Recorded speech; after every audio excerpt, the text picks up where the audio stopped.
प्यारे बच्चों, मैं आज आप लोगों को इस कोरोना के दौर में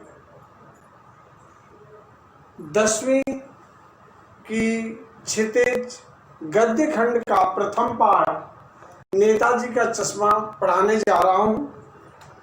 यह आज के समय में बहुत ही आवश्यक है।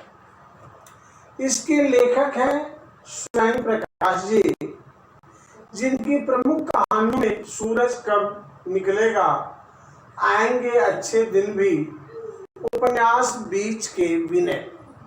अच्छे दिन के बारे में तो आप अच्छी तरह जानते ही हैं बच्चों, जिसके आधार पर, जिस नारे के आधार पर हमारे देश के प्रधानमंत्री नरेंद्र मोदी जी शासन में आए, उसे वो भूल गए। आज इस कोविड के दौर में जनता किस तरह त्रस्त है, रोजी रोटी कर घर में अपना जान बचाने के लिए दौड़ रही है। आज का ही ये समय है जिसे लोग जिस धन के पीछे भाग रहे थे, उस धन को भूलकर जान को बचा रहे हैं। जान है तो जहान है। इस पाठ के अंदर इन्होंने, लेखक स्वयं प्रकाश जी ने, जो नेताजी का चश्मा पाठ है,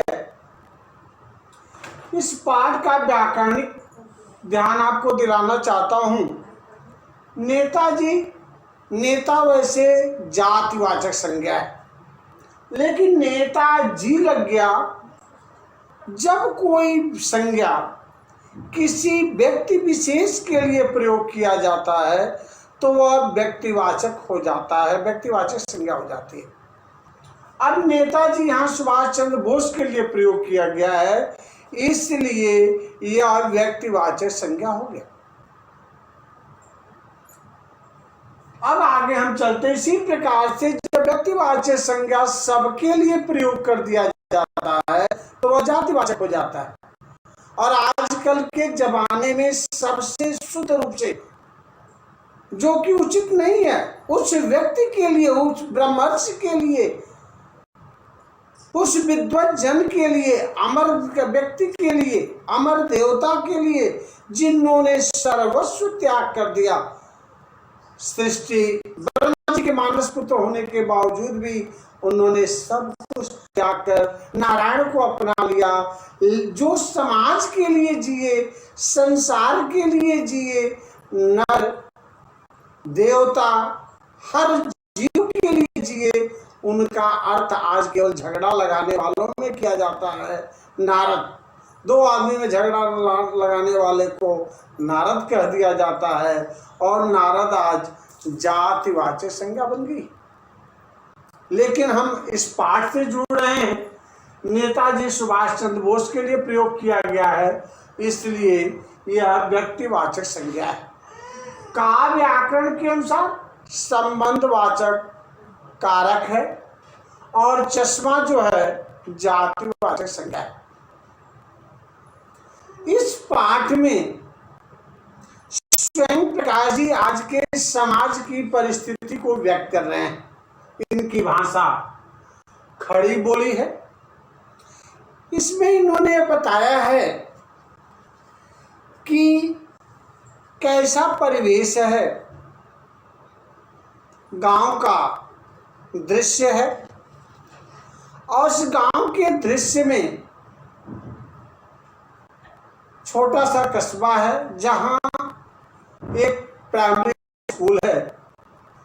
वहां पर एक ग्राम सभा द्वारा, नगर पालिका द्वारा निर्णय किया गया कि यहाँ पर एक सुभाष जी की मूर्ति लगाई जाए। मूर्ति के लिए पैसा आवंटित कर दिया गया और फैसला हो गया इस मूर्ति लगाई जाएगी 1 महीने के अंदर बाद, और मुख्य अतिथि जी आएंगे, मूर्ति की स्थापना होगी।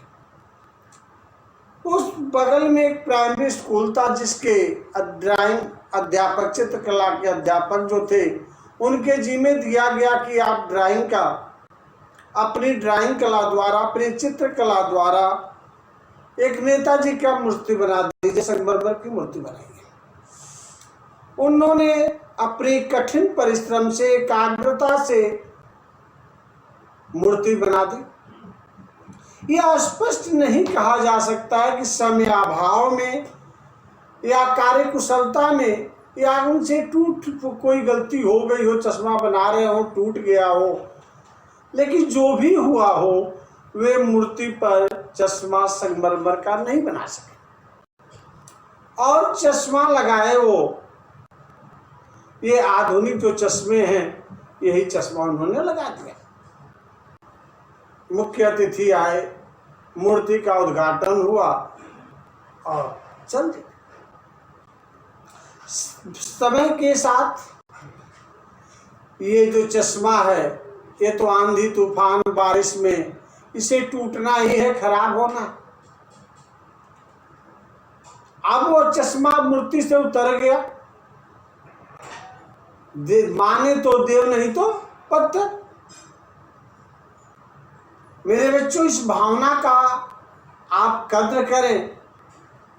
जिस देश में कहा जाता है कि हमारा जननी जन्मभूमि स्वर्गादपि गरीयसी, हमारा देश ही सब कुछ है, जहां घास की रोटी खाकर महाराणा प्रताप जीवित रहे देश को आजाद कराने के लिए, जहां के वीर भगत सिंह ने अपने जीवन की कुर्बानी दे दी, राम प्रसाद बिस्मिल अपने देश को कुर्बान कराने के लिए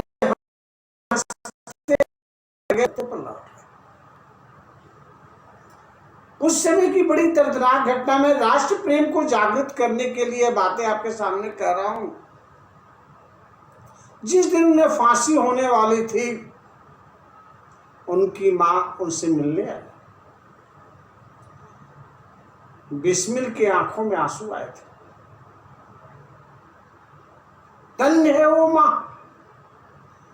जिस मां ने ये बात कही, बेटे मेरे पालन पोषण में कोई कमी रह गई कि तुम्हें फांसी से डर लग रहा है?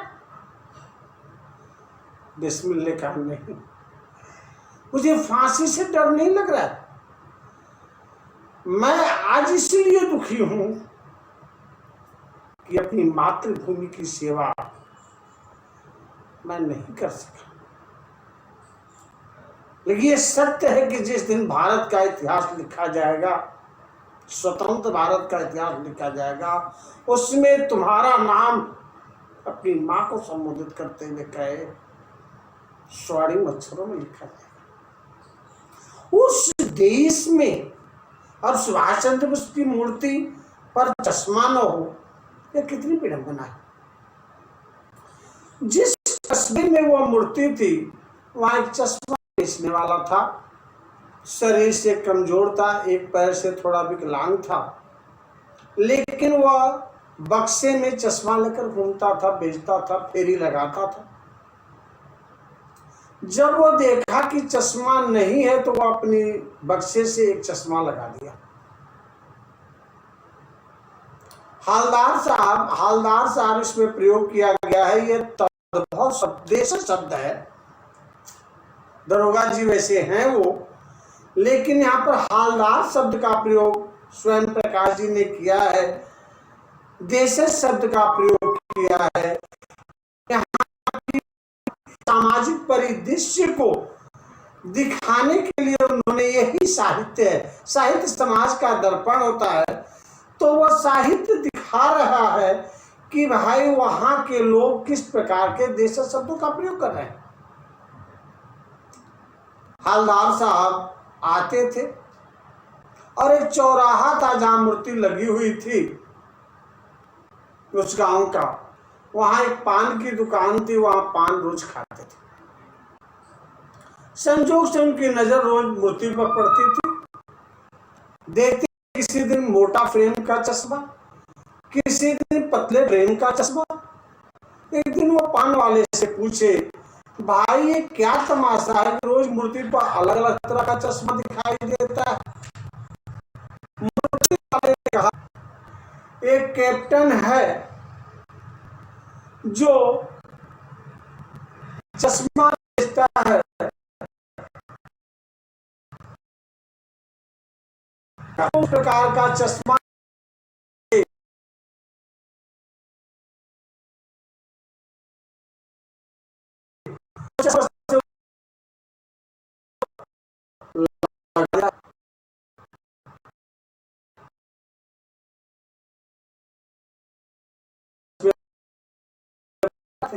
आजाद हिंद फौज का कोई सदस्य था या बहुत बड़े पद से, कैप्टन से, मिलिट्री से रिटायर्ड था। पान वाला, पूरा तोद वाला था, काला भुच्चड़ था। उसके दांत जो थे एकदम लाल थे, क्योंकि वह हमेशा पान खाता रहता था। उसके मुंह में पान की पित्त पड़ी हुई थी। जब हवलदार साहब ने पूछा, तुझे हंसी आई, वह पान की पित्त पार फेंका, थूका और ठहाका लगाने लगा, उसका तोद हिलने लगा। ये इस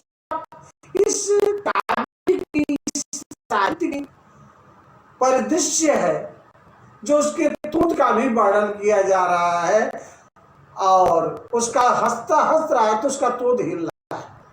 तभी वो आया, कहा देखिए वही तो है लंगड़ा, वो क्या जाएगा सेना में। वो उसका मजाक उड़ा रहे हैं और कार से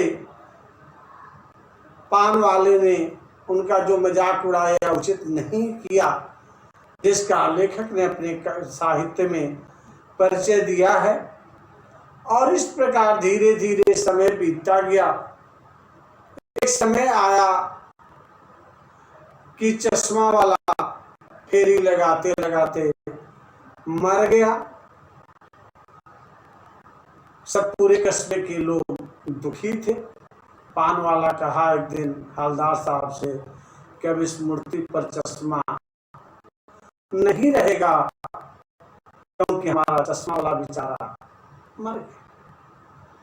हवलदार साहब को भी बड़ा दुख लगा। उस दिन जब आए अगले दिन, तो रास्ते में ही ड्राइवर से, चालक से बोले कि आज चौराहे पर रुकना नहीं, मैं पान नहीं खाऊंगा, तेज गाड़ी चलाना और चौराहा पार कर जाना। उनके अंदर की आत्मीयता जगी, देश प्रेम जगा कि मैं बिना चश्मे की मूर्ति नहीं देख सकता।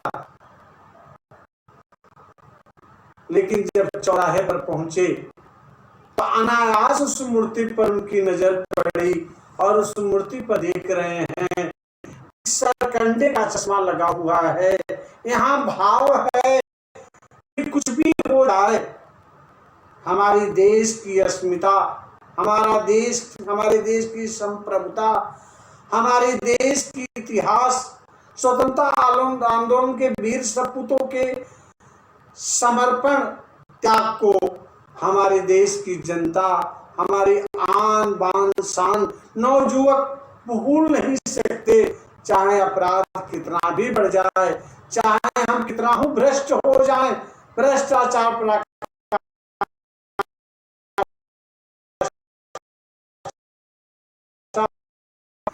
त्याग है, देश प्रेम है, यह हमारा भारत है।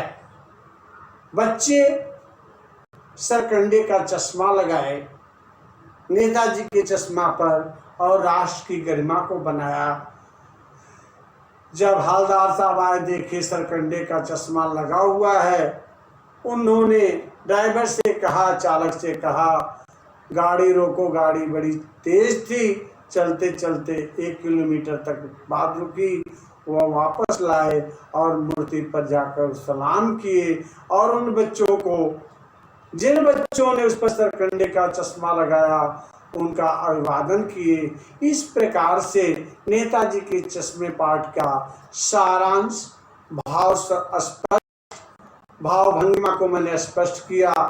आगे बेनी प्रसाद वर्मा के बाल गोविंद भगत पाठ को मैं स्पष्ट करूंगा और आप सभी घर पे ही रहकर पाठ को पढ़ें। इससे संबंधित जो भी आपको कोई व्याकरण से संबंधित, वैसे 10th क्लास की सारे व्याकरण के जो पाठ हैं उनकी वीडियो मैं लोड कर चुका हूं, आपको समर्पित कर चुका हूं। आप उसे पढ़ें, उसे जो भी समस्या हो भेजें और मेरे चैनल को सब्सक्राइब करते हुए नारायण स्टडी पॉइंट को और अध्ययन प्राप्त करें, लाभ उठाएं, जिससे आपका ज्ञान हो सके और मेरा उत्साह बढ़ सके कि मैं और अधिक से अधिक आपको मैथ की, हिंदी की वीडियो दिया करूं और आपसे ज्ञान का लाभ उठाएं। नमस्कार, धन्यवाद।